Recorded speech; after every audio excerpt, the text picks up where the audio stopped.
Welcome to a Foxy Tech Tips tutorial on using and configuring Do Not Disturb mode on Xiaomi phones.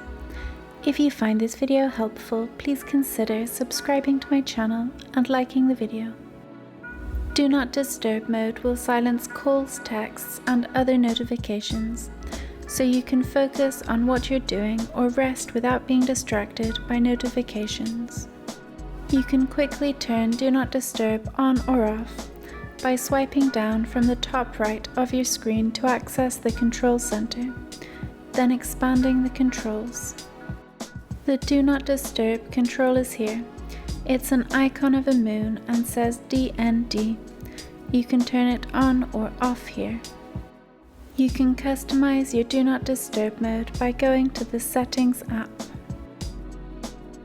In Settings, scroll down and select Sound and Vibration. Scroll down to the Do Not Disturb section. Here you can schedule a turn on time to make DND come on automatically at a set time each day. There are other options you can change here.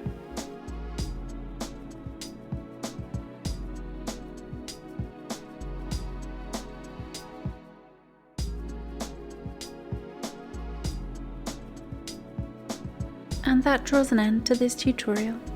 Please like the video if you found it helpful, and subscribe to Foxy Tech Tips for more Xiaomi and MIUI tips and tricks.